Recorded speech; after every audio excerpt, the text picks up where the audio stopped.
Hey there, welcome back to my channel. Today I want to talk about how I went from thinking that I was a cis woman to realizing that I'm a trans man. And it was a long journey and kind of convoluted, but I think you'll find it interesting. When I was younger, I didn't really feel like anything, like feel like a man or a woman. I just felt what I called it after I came out as non-binary, gender ambivalent. Like I just didn't care. Like whatever, I accept the body that I have, it's fine. And I always said I had to be a woman because I didn't feel like a man. I didn't really feel like anything. And the reason why I didn't feel like a man is because I liked all these girly things. I like painting my nails, I like wearing dresses, I like, doing my hair up and wearing jewelry and all these things that were like stereotypically feminine. And I hadn't really unlearned the whole difference between, presentation and gender identity. So I always said, I have to be a woman because I can't be anything else. And I didn't know what non-binary was. So I was like, I guess I'm a woman. Whatever. And so I went most of my life just thinking that I was just a very ambivalent woman. But at the same time, in middle school and high school, I liked all those things that I was talking about in my last video. I liked dressing up as a man. I liked being mistaken for a man, cosplaying as male characters. I wanted a lower voice, but I couldn't go on testosterone because I wasn't trans. So doesn't it suck that I can't get a lower voice because I'm not trans? Hoagie. Regardless of all of this evidence, I was still completely convinced that I was just a cis woman who wanted all these strange things that I couldn't have because I obviously wasn't trans.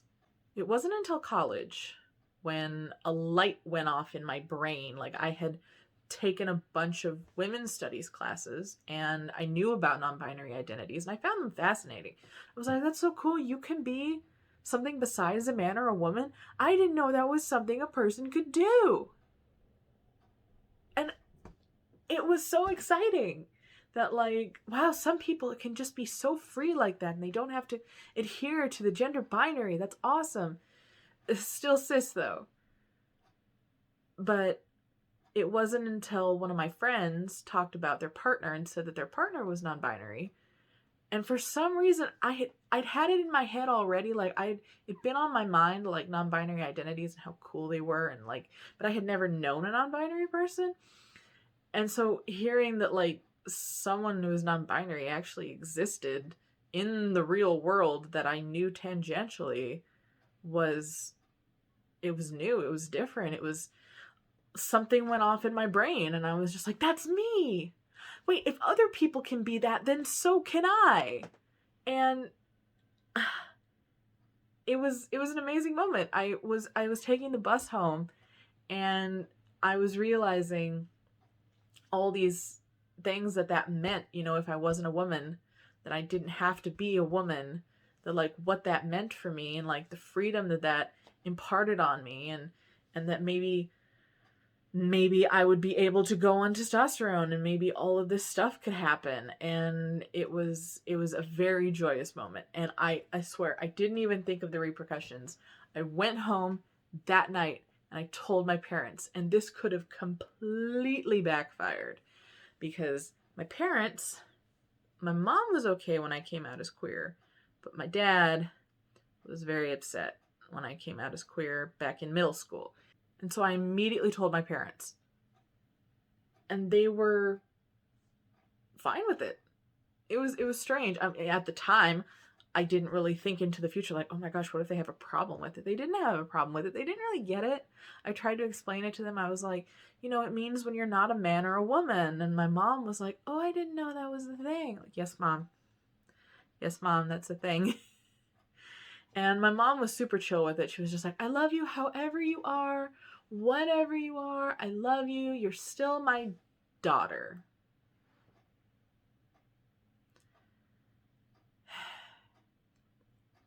Anyway, she was supportive. She a little confused, but she's got the spirit. And it was funny how much they didn't actually understand because Like, they didn't know that that was a trans thing. It was weird. I told them that, like, I'm not a man or a woman, I'm something in between. And they were like, okay, cool. And then I went and I bought this flag. And they were like, oh, what flag is that? I'm like, oh, it's the trans flag. And my mom was like, why do you have a trans flag? I'm like, because I'm trans, Mom. We went over this. She was like, oh, I didn't know that was trans. Yeah. Yeah, it is. I'm not the gender that I was assigned at birth, which means that I'm trans. So, but she was still cool with it. She was just, my parents were very clueless. It was kind of cute. They were okay when I eventually switched over to they them pronouns, which wasn't immediately. I initially started out with just using she her because it felt comfortable. I was just like, I don't want to bother people. I'll just let people use she her pronouns. I'm going to be gendered that way anyway. It doesn't matter. And at that point, I was trying on different gender identities. I started with just non-binary. Like, I don't know yet. I'm just going to say non-binary. And then I went to demigirl because I like feminine things. And, like, I thought that presentation equaled gender. I had a lot to learn. Just because I was taking a couple women's studies classes doesn't mean I understood everything.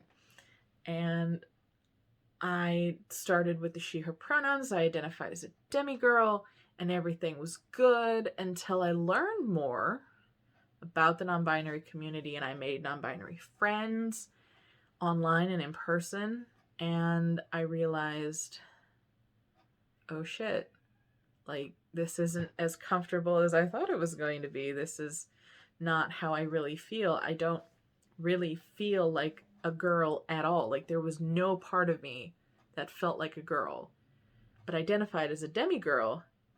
So that meant that I had to identify with the girl being a girl a little bit, right? So I went back and I evaluated my gender identity, and I was like, okay, what am I really? And I realized I didn't really feel much of anything at the time. I was in a depression at the time, so it's probably related. But I was not feeling much of anything. So I was like, well, maybe I don't have a gender. Maybe I'm just agender. Maybe I'm just a person. And I went with that, and I used the micro label gray gender because I always have this little dialogue that I tell people that, like, I asked my brain what my gender is, and it said, "Meh." I'm like, no, but what are you? Meh.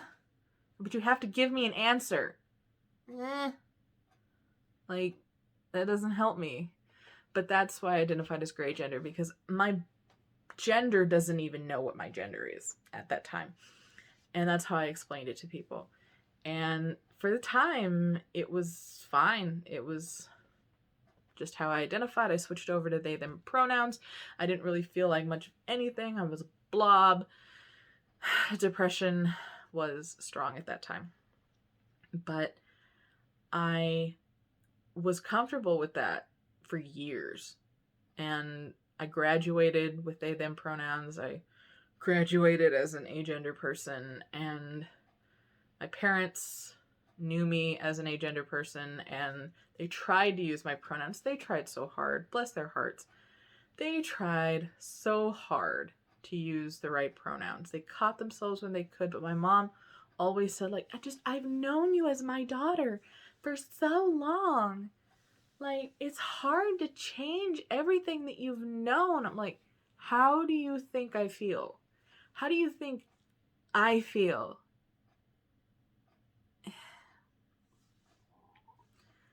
Anyway, my parents knew me as an agender person until they died. So that was their last conception of me. And unfortunately, my parents never knew that they had a son. And that kind of upsets me. But, like, because I think in my mom's eyes, I will always be her daughter. Like, even as an agender person, I think she still saw me as her daughter instead of her child. And that does kind of sting, but there's nothing I can do about it. And as the years went by, I slowly unlearned the whole, you have to be masculine if you're a man. You have to be feminine if you're a woman, which I already knew. Like, I know masculine women, and feminine men and they're still the gender that they say they are, but like they're cis, so that's okay for them. But if I'm trans, that means that I have to adhere to certain gender stereotypes, which is so ridiculous and not true. It wasn't until my parents died that I actually started, it's weird, I felt more comfortable in my gender. At the same time, I was in a very dark place at the time. I lost my dad in 2017, and then I lost my mom in 2019. And I had to move out of our apartment because I was living with them, and I moved in with my roommate, and she's always been so supportive of me. She's respected my identity. She knew me from before I came out as non-binary. She's great. I love her very much. Once I moved into the place that I'm living right now, and basically her family is my new family, and I love it so much because they're so chill and laid back and very supportive, and my extended family was always very against my sexuality and eventually my gender identity, so I didn't really talk to them, and now I have all these people in this family that love and support me, and like, it's such a good feeling to be accepted by a family, and like, even if it's not my blood family, I consider them my family. And I kind of relaxed in this new environment where I didn't have parents or authority figures who still kind of treated me like a child, even though I was, what was I, 27 when my mom died? I was 27 when my mom died. And I was able to take a breath and think about my life and think about my gender identity. And it slowly came to a head that there was something that I was missing. Like I knew that my gender identity was incorrect, the one that I had identified with at the time. It's like there's something missing. There's something wrong, but I couldn't put my finger on it. And I tried to be chill about it. I'm like, I'll figure it out eventually. People question their whole lives. It's not a big deal. I know that I want to change my body. At the time, I knew that I wanted to go on testosterone. I knew that I wanted top surgery. But it was from an agender framework instead of a purely male framework. And it wasn't until the end of 2019, we went to Rainbows Fest, and I realized that day that I was comfortable with he, him pronouns. They weren't my first choice. I was like, let's still use they, them. But if someone used he, him pronouns for me, it wouldn't be an issue. And I decided I would tell people who were having trouble with using they, them for whatever reason that they could use he, him if it was easier on them. And some people actually started doing that. And I realized how euphoric it made me feel to hear someone use that pronoun on me. And I came to the realization that I had much more gender euphoria hearing that than I did they, them. So I decided I would, switch to he, him pronouns, and that's where I'm at right now. As for my actual gender, it was it was slow goings because I kind of resisted identifying strictly as FTM because I had spent so much of my life being like, I'm non-binary, fuck gender, I'm something completely different, I'm an experience, And then it was like, okay, all right, maybe I am all those things, but not as much as I thought I was to begin with.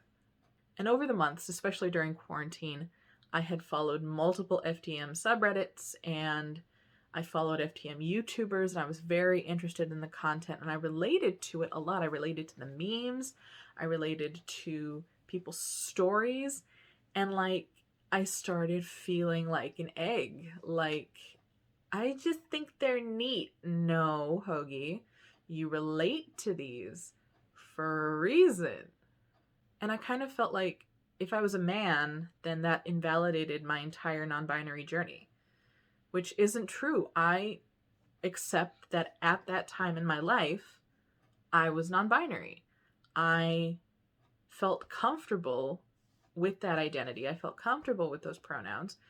And that's still a valid and real part of my journey. It's not because I was wrong at the time. I wasn't incorrect.